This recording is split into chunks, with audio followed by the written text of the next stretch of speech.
Howdy folks, welcome to TGIF Phoneage. We got a pretty awesome episode for you today, so let's get some mobile news served up Phoneage style with some fortune cookies.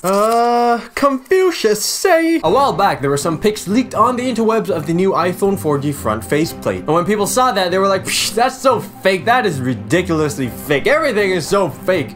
And then Gizmodo happened, where they actually showed the iPhone 4G, and then people were like, oh, the iPhone 4G, that's real, but the Gizmodo, they set something up with Apple, it's a conspiracy, it's all fake, Gizmodo is fake, 9/11 didn't happen, everything is fake. Recently, pics of a white iPhone 4G front faceplate has been leaked, and you know what, it looks just like the black one. Not too surprised that there's gonna be a white iPhone, but it's pretty cool to see that Apple has made the front white as well, instead of just the backing like what you see on the iPhone 3G or iPhone 3GS. For some reason, I felt it was necessary to say 3GS like 3GS. If you want to see the white iPhone 4G in full force, iSpazio has released an artist render and it's looking pretty sweet. Some people think white devices are tacky, but I think they look cool, but I personally wouldn't feel comfortable buying a white device. So what does that mean exactly? I have no idea. To top things off, some place in China has already made iPhone 4G cases, and they'll be coming in 4 funky, fantastic colors. Look at the blue and the pink one. They're just like amusement park levels of fun, but in iPhone case form.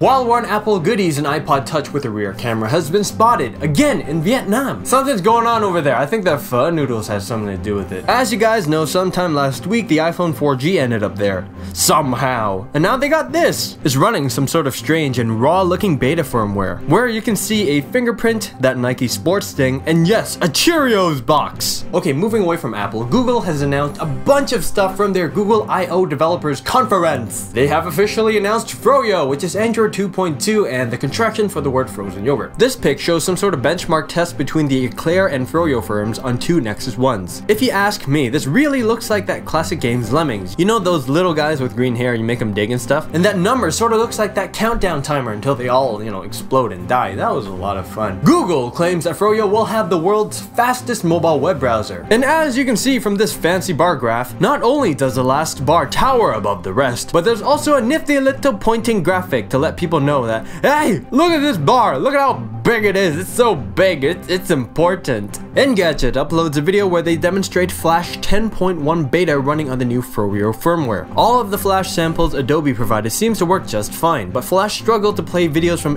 Gadget's own website. It's still a work in progress, so we just gotta wait. Other updates includes cloud to device API service, Wi-Fi tethering, improved exchange services, music streaming, and much, much more. Check out the links in the bottom bar if you want to learn more about frozen yogurt.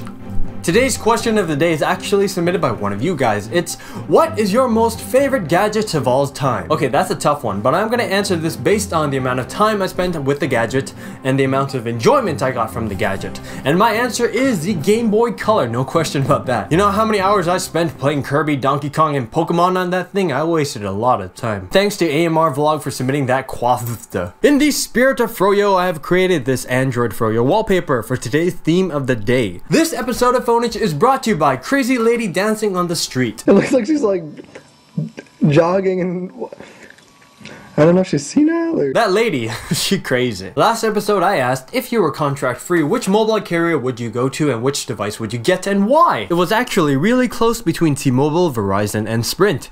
AT&T lagged a bit behind. For the UK, it was primarily O2, and for Canada, Fido took the lead, and then Rogers. The 3 most popular phones mentioned were the iPhone, the HTC Evo 4G, and the HTC Desire. I don't live in the US, so I don't know, but is AT&T really that bad? Well, I hope you guys enjoyed today's episode. A shout out to these fine folks for picking up some TehkWear. If you picked up some T7 shirts, make sure you send a pic to john@tehkseven.net. If you want to submit a question of the day or video sponsor to Phoneage, please check out the links in the bottom bar. Also in the bottom bar would be the links to all the stuff we talked about today. This was John from T7. I hope you guys have a wonderful weekend, and I'll see you guys in the next video.